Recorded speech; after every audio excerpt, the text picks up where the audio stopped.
Iran യുദ്ധം തീവ്രമായി തുടരുന്നതിനിടെ പ്രധാനപ്പെട്ട ചില വിവരങ്ങൾ പുറത്തുവരുന്നു. യുഎസും ഇസ്രയേലും സംയുക്തമായ ആക്രമണം നടത്തിയതിനു പിന്നാലെ ഇറാൻ ഗൾഫ് രാജ്യങ്ങളിലെ യുഎസിന്റെ സൈനിക കേന്ദ്രങ്ങളും തന്ത്രപ്രധാന മേഖലകളും ലക്ഷ്യമിട്ടാണ് ആക്രമണം നടത്തിയത്. പിന്നീട് അതത് രാജ്യങ്ങളിലെ എയർപോർട്ടുകൾ ഉൾപ്പെടെയുള്ള കേന്ദ്രങ്ങൾ ലക്ഷ്യമിട്ടും ആക്രമണം നടത്തി. ഇതിനെതിരെ ഈ രാജ്യങ്ങൾ പരസ്യമായി രംഗത്ത് വരികയും ചെയ്തു. ഇറാൻ ആക്രമണം നിർത്തണമെന്ന് 12 ഗൾഫ് രാജ്യങ്ങൾ സംയുക്ത പ്രസ്താവനയിൽ ആവശ്യപ്പെട്ടു. എന്നാൽ ഈ ആവശ്യം ഇറാൻ തള്ളിയെന്നു മാത്രമല്ല, ശത്രുവിന് താവളമൊരുക്കുന്ന രാജ്യങ്ങളെ ശത്രുവായി തന്നെ കരുതുമെന്നും ഇറാൻ വ്യക്തമാക്കി. പിന്നീട് ഇറാനെതിരെ ഈ രാജ്യങ്ങൾ ശബ്ദിച്ചതേയില്ല. എന്നാൽ രഹസ്യമായി ചില ഗൾഫ് രാജ്യങ്ങൾ ഇറാനെതിരെ നിലപാട് സ്വീകരിച്ചു എന്ന വിവരമാണ് പുറത്തുവരുന്നത്. ഇറാനെതിരെ ആക്രമണവുമായി മുന്നോട്ടു പോകണമെന്ന് സൗദി അറേബ്യയും UAEയും യുഎസിനോട് ആവശ്യപ്പെട്ടതായാണ് വിവരം. ഇറാനിൽ നേതൃമാറ്റം ഉണ്ടാകണമെന്ന് ഈ രാജ്യങ്ങൾ ആഗ്രഹിക്കുന്നതായും റിപ്പോർട്ടുകൾ പറയുന്നുണ്ട്. ഇപ്പോൾ UAE ഏതാണ്ട് പരസ്യമായി തന്നെ ഇറാനെതിരെ നിലപാട് സ്വീകരിച്ചിരിക്കുന്നു. യുഎസിലെ എമിറാത്തി അംബാസഡർ യൂസഫ് അൽ ഒദൈബ വാൾസ്ട്രീറ്റ് ജേണൽ എഴുതിയ ലേഖനം ചർച്ചയാവുകയാണ്. ഇറാനെതിരെ ലേഖനത്തിൽ പരാമർശവുമുണ്ട്. ഇറാന്റെ വിപ്ലവം ആഗോള സുരക്ഷയ്ക്കും സാമ്പത്തിക സ്ഥിരതയ്ക്കും ഭീഷണിയാണ് എന്നാണ് എമിറാത്തി അംബാസഡർ തുറന്നടിക്കുന്നത്.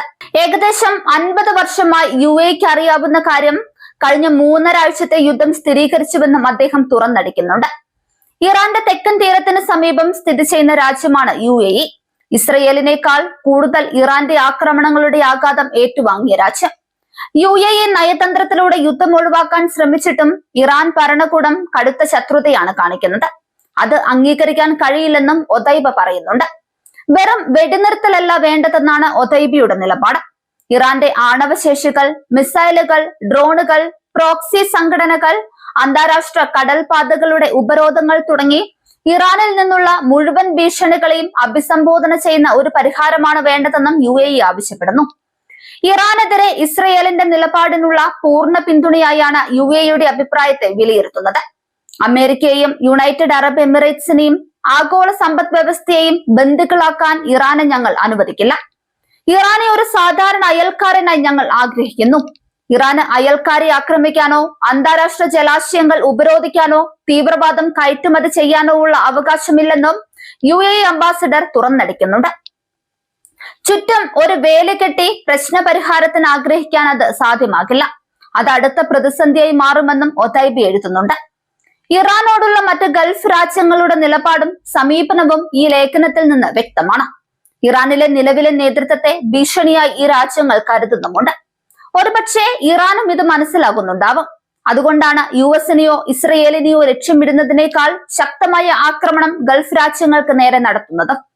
ഇതോടെ പശ്ചിമേഷ്യയിലെ സ്ഥിതി ഇനി എന്താകുമെന്ന ആശങ്കയാണ് ഉയരുന്നത്. ഇറാൻ സംഘർഷം തുടങ്ങുന്നതിന് മുൻപ് ഇറാനെ ആക്രമിക്കാൻ വ്യോമപാത വിട്ടു നൽകില്ലെന്നാണ് സൗദി പറഞ്ഞത്. അതേ സൗദി അറേബ്യയാണ് ഇപ്പോൾ നിലപാട് മാറ്റിയിരിക്കുന്നത്. ഈ നിലപാട് മാറ്റത്തിന് കാരണം എന്താവും? വിദേശകാര്യ വിദഗ്ധർ ചില നിരീക്ഷണങ്ങൾ മുന്നോട്ട് വെക്കുന്നുണ്ട്. സൗദി മേഖലയിലെ സ്വാധീന ശക്തിയായി ഉയർന്നു വരാൻ ആഗ്രഹിക്കുന്നുവെന്ന്. രാജ്യത്ത് വലിയ മാറ്റങ്ങൾ കൊണ്ടുവരികയാണ് കിരീടാവകാശി മുഹമ്മദ് ബിൻ സൽമാൻ. മുൻഗാമിയേക്കാൾ വ്യത്യസ്തമായി ചിന്തിക്കുന്ന ആധുനിക സൗദിയുടെ ശില്പിയായി അറിയപ്പെടാൻ ആഗ്രഹിക്കുന്ന ഭരണാധികാരിയാണ് MBS. അതിന് MBSന് തടസ്സമായി നിൽക്കുന്നത് സൗദിയുടെ മതനേതാക്കളും. ഇവരുടെ സമ്മർദ്ദം MBSനുണ്ടെന്നാണ് വിലയിരുത്തൽ. പെട്ടെന്നൊരു ദിവസം ഈ ഘടനയിൽ മാറ്റം വരുത്താൻ പറ്റുകയുമില്ല. ചെറിയ ചെറിയ നടപടികളിലൂടെ പൗരോഹിത്യ മേധാവിത്വത്തിന് മാറ്റം വരുത്താനാണ് സൗദി രാജകുമാരൻ ശ്രമിക്കുന്നത്.